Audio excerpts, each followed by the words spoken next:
Salut les amis, c'est Isma, bienvenue sur Ce qui me fait kiffer, la chaîne YouTube qui mélange pop culture et street culture. On se retrouve aujourd'hui, il est à peu près 20 heures, on est dimanche 5, je viens de sortir du cinéma, voilà, j'ai vu un petit film, je voulais vous en parler pour que vous appreniez un peu, voilà, pour que vous découvriez un peu qu'est-ce que c'est et surtout si ça vous donne envie d'aller le voir.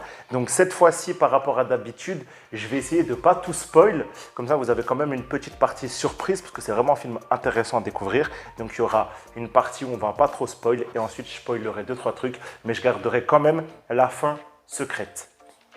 Voilà. En tout cas, petit message de routine. Abonne-toi, commente, like, partage, ça aide la chaîne à grandir. Commente ce que tu veux, dis-moi ce que tu veux, voilà. Et voilà, comme ça la chaîne elle grandit, on progresse ensemble, on parle de sujets vraiment sympas. Et on parle de basket, on parle de sap, on parle de ciné, de séries, on parle de lifestyle, même de sport, on parle de ce que tu veux. En fait, dès que j'ai des idées, on en parle, voilà tout. Bon les gars, on attaque le film. On va parler aujourd'hui de Firestarter, tu l'as vu dans la miniature et dans le titre, bien évidemment. Qu'est-ce que c'est que Firestarter? C'est un film de Keith Thomas, réalisateur voilà, qui n'a pas fait de film super connu jusque-là. C'est un peu un no-name. C'est un film de 1h34 qui est considéré comme un film d'action thriller. Et en fait, ce qui est intéressant avec ce film, c'est qu'il mélange l'épouvante et les pouvoirs, donc le côté super-héroïque. C'est comme si tu regardais un film de super-héros, mais trash. En fait, c'est l'histoire d'un couple qui cache leur fille. Leur fille a des aptitudes extraordinaires, donc des pouvoirs différents. Et en fait, il y a une agence gouvernementale, comme on en voit plein, qui essaie de les retrouver et de les utiliser, de les mettre en prison, de les exploiter, de faire des expériences. Tout le tralala habituel de ce genre de film. Alors, on va commencer avec on va poursuivre avec le casting. Le casting, il est quand même composé donc de Zac Efron dans le premier rôle. Zac Efron, les amis, si vous vous rappelez, High School Musical, Baywatch. Là, il joue un père de famille. Franchement, rien que ça, déjà, les gars, ça vaut le détour. C'est vraiment différent de ce à quoi il nous a habitués. Ensuite, on a une nana qui s'appelle Kyra Lemon Armstrong. Voilà, un truc comme ça. Je remettrai bien là, parce que je n'ai pas tout retenu, donc je vais devoir faire des compléments avec voilà, des captures d'écran, tout ça, pour mieux vous expliquer. En tout cas, cette nana, elle, on l'a vue notamment dans Black Widow, on l'a vue dans ça, chapitre 2. Alors, dans Black Widow, moi, je ne l'ai pas remarqué. Hein. Franchement, ça doit être une veuve, mais tu sais, la veuve que tu vois au fond du fond, franchement, elle est... Moi, si vous l'avez remarqué, si vous la connaissez, cette actrice, parlez-moi-en, parce que en réalité, j'ai bien aimé ce qu'elle a fait dans le film. Voilà. Et une rouquine qui a fait beaucoup de films d'enfants, le Bigfoot, Noël, machin, truc. Et là, elle joue un rôle grave énervé. Alors, ce film, il n'est pas du tout à prendre comme un film de super-héros où tu peux emmener tes enfants. C'est pas non plus du Deadpool, il n'y a pas d'humour. C'est vraiment un film d'horreur, mais dans un fond de super-héros. J'ai un peu, dans l'idée, trouvé du Shyamalan sur Glass, Incassable et Split. Mais dans l'idée, ça pourrait être un film qui s'incorpore dans cet univers. Ou ça pourrait être un prologue à Code 8 pour les connaisseurs de Code 8. Voilà, c'est vraiment... Comme si tu regardais les séries voilà, des années 2010, Tomorrow People, Heroes, tout ça, mais avec un côté très horrifique. Parce qu'au final, le film, il est très violent. La fille, elle est instable, elle a des... Pas qu'elle est instable, mais en fait, elle contrôle mal son pouvoir. Donc, en fait, elle en vient à être très violente sans le vouloir. C'est pas une méchante. Même un aspect Carrie, il y a un aspect Carrie parce que le pouvoir principal de la nana, c'est le feu. Et du coup, elle est beaucoup dans la gestion, dans tout ça, et elle blesse des gens sans le vouloir et aussi en le souhaitant. Mais voilà, il y a un aspect Carrie. L'horreur, il est vraiment dans les scènes parce qu'en fait, il y a beaucoup au final de personnes brûlées et le film, il amène des visuels qu'on aurait aimé voir dans d'autres films qu'on ne voit pas. Quant à X-Men 2 avec Pyro, au final, les scènes de calcination, elles ne sont pas vraiment extraordinaires. Elles sont là, elles sont suggérées, elles sont atténuées. Attention, hein, X-Men 2, meilleur film de super-héros, un des top 3 meilleurs films de super-héros ever. Mais voilà, dans ce film-là, dans Firestarter, on a vraiment cet aspect, on montre les corps brûlés. Bon, pas toujours, voilà, on ne montre pas non plus le sang, il n'est pas interdit au moins de 18 ou 16, il est interdit au moins de 12. Mais pour un film qui aborde des sujets super-héroïques, c'est vraiment intéressant d'avoir cet aspect-là. Alors, il y a d'autres pouvoirs dans le film, mais je vous laisserai découvrir lesquels et par quels moyens. Le film, il a vraiment cet aspect mis en avant.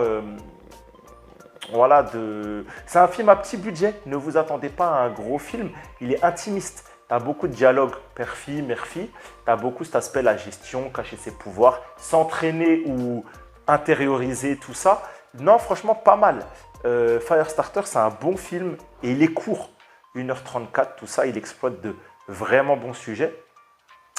Comme je disais, il y a des rappels à Heroes, beaucoup, sur la compagnie, tout ça, vis-à-vis de l'agence. Et là où le film il est cool, c'est qu'il prend à partie les super-héros, l'idée des super-héros en général. En fait, on sait que généralement, les super-héros, bah voilà, c'est les gentils, nanana. Et là, en fait, on a le gouvernement américain qui veut utiliser les super-héros, en tout cas les gens qui ont des capacités pour en faire des super-héros, des armes surtout. Et elle ne veut pas rentrer dans ce game. Et les super-héros sont un peu dépeints comme les armes du gouvernement. Enfin, c'est amené dans quelques scènes. On voit qu'il voilà, y a un mec, c'est un peu un espion, tout ça, qui a des facultés. Et tu vois que lui, il a été utilisé, tout ça. Il a été aussi, tu vois qu'il a été un peu dans ce délire de ouais, les expériences, créer un super soldat, référence à Captain America. Et au final, il est dégoûté de tout ce qu'il a fait. Il y a vraiment des bonnes idées. Il y a vraiment des bonnes idées en 1h34. Et le film a un bon rythme. Il ne manque pas de quoi que ce soit. L'action est comme il faut. On ne s'ennuie pas. Voilà, 1h35, 1h34. Ça passe tout seul. Donc, comme j'ai dit, petit budget, caméra relativement sombre. Je sais que moi, je n'ai pas toujours tout aimé. Et je ne parle même pas de l'action. Je parle du grain de la caméra. Il est... Voilà, ça se voit que c'est... Ça m'a rappelé dans la façon de filmer et dans la colorimétrie, ça m'a rappelé la troisième vague ou la cinquième vague, ce film de SF qui est sorti, il me semble, en 2000, peut-être 15-16, que j'avais bien aimé, mais voilà, c'était dans la même idée. En tout cas, c'est un petit film à voir, il n'y a pas eu beaucoup de communication, et quand je me suis décidé à aller le voir, c'est ça qui m'a choqué. J'ai vu le synopsis, super-héros, pouvoir, faculté, cachet, gouvernement, bah, j'ai vu aucune communication. Et Zac Efron, plus absence de communication, plus... pouvoir, tout ça, je me suis dit, bon, on se laisse tenter, j'ai rien à faire là, tout ça. Et voilà, franchement, bon film. On va rentrer dans une partie un peu plus spoil maintenant. Donc, ceux qui veulent aller découvrir le film, il faut s'arrêter maintenant. Merci d'avoir vu la vidéo, d'avoir découvert. Et là, je vais un peu plus parler vraiment de l'histoire.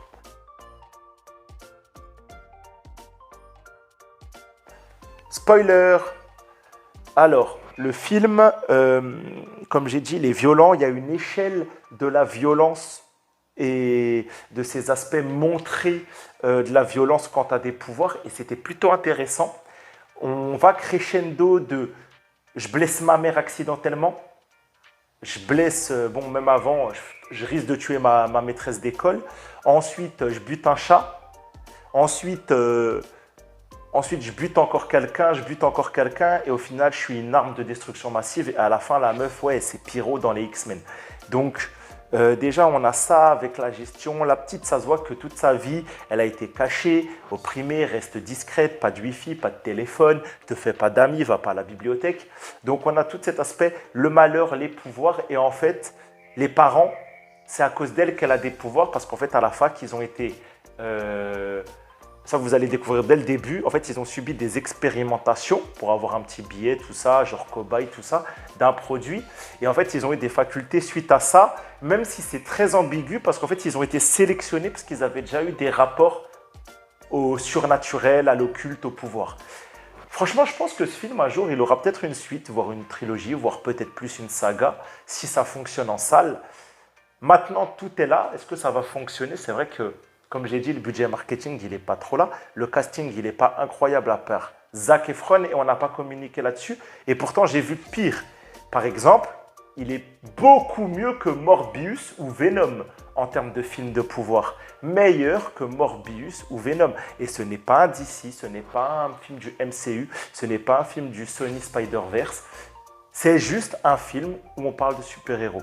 Voilà. C'est dommage que derrière, à la réal, il n'y a pas un gros name comme Shyamalan parce que le film, il est cool. Le film, il est cool. Voilà. Zac Efron, encore une fois, en père protecteur d'une fille qui a des capacités, il utilise ses pouvoirs à lui. Je te laisserai découvrir c'est quoi parce que c'est quand même sympa. Vraiment de la bonne façon. Je trouve que c'est plutôt bien utilisé. Voilà. La daronne, c'est peut-être le personnage le moins exploité. Après, vous allez découvrir pourquoi. Voilà, le film est pas mal.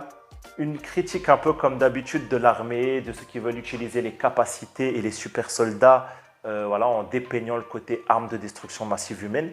Donc, le film fait le taf. Maintenant, s'il marche, s'il y a suite, c'est à vous d'aller découvrir. Le dernier point vraiment voilà, que j'aborderai dans cette dernière partie, c'est vraiment la gosse.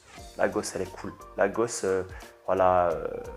elle est vraiment vénère. Et pourtant, j'ai vu les photos de ses précédents films. Tu ne te serais pas dit qu'elle fait un pseudo-film d'horreur super héroïque. Et au final, ça rend bien. Donc voilà, je t'invite vraiment à me donner ton retour sur ce film quand tu l'auras vu. J'ai envie de savoir si j'ai kiffé tout seul ou s'il était nul ou quoi. Voilà, je ne dis pas qu'il a révolutionné le cinéma du genre super-héroïque. En tout cas, c'était un bon film, un bon divertissement. Il m'a bien occupé. J'ai pas eu de coup de fatigue, j'ai pas eu d'ennui. Et même il y a quelques moments touchants. Donc voilà les amis, dites-moi si vous l'avez vu. J'espère que ça vous a plu. Petite vidéo courte pour parler d'un bon truc. Voilà les amis, à la prochaine. Prenez soin de vous. C'était Isma, ce qui me fait kiffer. Ciao.